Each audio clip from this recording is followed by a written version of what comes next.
Whatever happened to predictability? The milkman, the paper boy, evening TV. You miss your old familiar friends, but waiting just around the bend. Everywhere you look, there's a heart, a hand to hold on to. Everywhere you look, there's a face of somebody who needs you. When you're lost out there and you're all alone, a light is waiting to carry you home. Everywhere you look. Hello, and welcome to the second episode of Chieftain Live. We're back for our second installment, chock full of great content. Before we get started, we'd like to say thank you to all of you for the support and compliments. Now for the good stuff. The kids of our own Brotherized teachers can be seen everywhere, in the classrooms, in the halls, and even over at St. Regis. My co-host, Ryan Israel, had the opportunity to sit down and talk to St. Regis' own Michael Ciravino, son of Mr. Ciravino, and get to know more about him.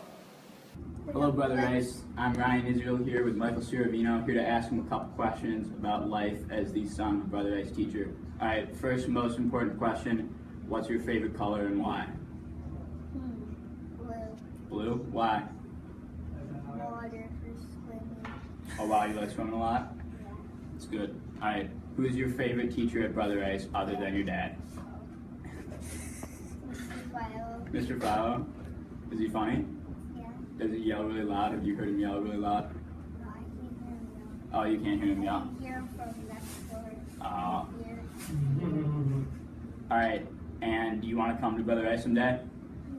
Awesome. Well, we can't wait to have you. Bye-bye. All right, Ryan Israel signing off. Michael is a great kid, and it was great to talk to him. It sure looked like fun. Now for the return of everybody's favorite segment. Here's Fun Facts with Fitz. What are you being for Halloween this year? I don't really know. What do you want to be? What do you want to be? I guess I want to be... I have no clue. Let me think for a sec. Be anything in the world. I want to be Pac-Man. Okay, good choice. Who's your celebrity crush? No, you gotta have one. Have one. Get one. Scarlett Johansson. Oh, that's a good one. What's your favorite candy that starts with a C?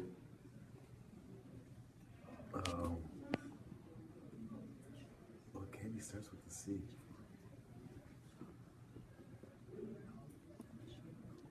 Chocolate. Get him. Yeah, you're caught. Gave him the answer. What's your girlfriend's name? Don't have one. Why not? I just don't have What would you want her name to be? I don't know. I mean, depends what kind of girl she is. What kind of girl do you want? Any kind of girl. Any kind? Desperate? It's good that you're open. Thank you, guys. Yep. We'll set you up. Thank you. Last time I'm not a sophomore. I'm a teacher. Really spooky stuff there, Fitz. Thanks, Ryan.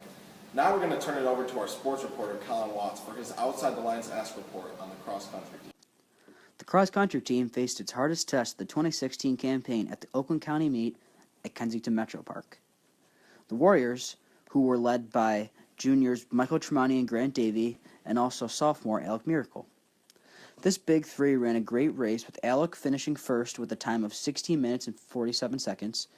Michael came next with a time of 16 minutes 49 seconds. And finally, Grant ran a great time of 17 minutes and 6 seconds. After finishing 20th last year at the county meet, the Running Warriors moved up 17 spots and finished third this year. Looking ahead on the year, the Warriors look up to cap off the Catholic League title and contend for a state title this year. After the race, I had a great chance to meet up with some top runners from the Oakland County meet. We're out here with the cross-country team at the Oakland County meet at Kensington Metro Park. Great job, guys, today, finishing third overall. I'm going to start with you, Alec. Alec, after finishing first race, what were your thoughts? Last mile was pretty hard. Ran it with Michael, and we both finished pretty much the same time, so I'm pretty happy with how we did. All right, then now, Michael, how'd you feel about the race as a whole today? I mean, I didn't think we ran as well as we should have. We did all right though. We came third overall. I don't think we were prepared for the hills, but I mean, this will just motivate us more for the state meet. Alright, now Grant, how do you feel about this race for the rest of the year? We just know what we're up against now, and that Novi and Milford are serious teams, and that we really need to compete with them. So. And now finally, Kyle, as a captain, how do you use your captainship to lead this team for the rest of the year? Well, I'm just going to remind these guys that we haven't been trained for this meet. We've been trained for the state meet. And now that we know what we're up against, we just got to go at them and start thinking about them. Well, thank you guys. From Kensington Metro Park, I'm Colin Watts. Great footage there, and great job by Colin getting out there to cover that meet. The Chieftain really does cover everyone. Next, we take a look back at the field day hype in our recap of the day's action. It was another successful field day for Brother Rice faculty, students, and more. Although no senior video being played, which we will discuss later in this episode, everyone seemed to enjoy themselves and have fun. Charlie Nelson started off with a bang for St. Sebastian as he took home the Mighty Mouse champion. Padre Pio won the first segment with a total of 65 points and was more the same for segment 2 when they took home first place with 47 points. The combined events was led by Max Colby with 51 points, ultimately came down to a close decision with Padre Pio winning it all by 11 points. It was another great field day and another one to remember for the books. But the one thing everyone remembers from field day is no senior video, so here we got to talk with Dean Godwin about it. It was a senior video. Most of the seniors have been here, if not all of them, for 4 years in a Catholic institution. And, when he asked me, what do you feel is appropriate versus not appropriate, I said, you know what, that's really up to them. They should know as seniors kind of what's expected. I understand the purpose of the video, and in past years has pushed the envelope, pushed the boundaries, but everything we do here has to align with our mission and what kind of the community expects of young men who leave this school. I stood by and recommended, as soon as you can get it to me, please do. And Thursday came and went. I didn't get any video. Friday morning, I woke up, didn't have any email, no word of any video. So finally, about 7:45, I approached Mr. Kalzinski and said, have you seen the video yet? And he said, no. So up until, almost 15 minutes before it was meant to be shown, no one had seen the video. And so we tracked it down, we got the link to it.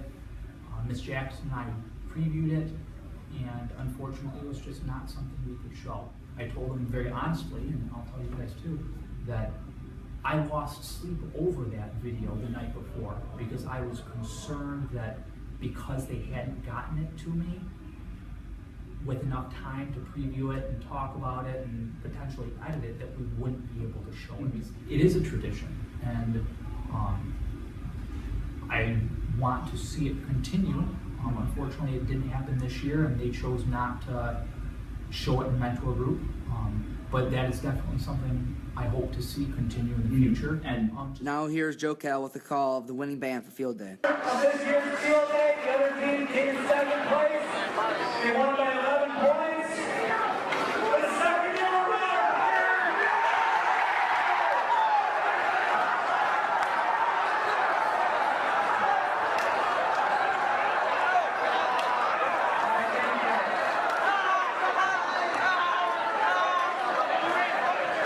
After the big win for Padre Pio, the Chieftain and Ryan Israel recently caught up with band captain Court Offerman. Here's what he had to say.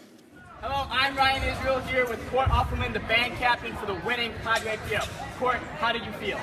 Pretty blessed, pretty happy that I'm able to win this the second year now. Maybe I can do it with the boys I love. How do you feel about the absence of a tug of war? You guys won by 11 points, 1 point away from going to a tug of war. Well, we don't have that many big guys, so I think it was pretty lucky that we had 11 points. Do you know any events that you guys won? Yeah, handball, which I was in, we won that, and then we got second there for ultimate frisbee. How do you think you guys can carry this out to the overall band competition? Do you predict the Padre Pio win? Yeah, I do. I think we're gonna get the shirts again. Thank you for watching, and make sure to check your iPads tomorrow for the latest version of the Chieftain. Field day is always a great tradition. Couldn't agree more, Fitz. Well, that's all we've got for you today. Make sure to check your iPads tomorrow for the release of the spooky second edition of the Chieftain. And as always, peace and love, Brother Rice.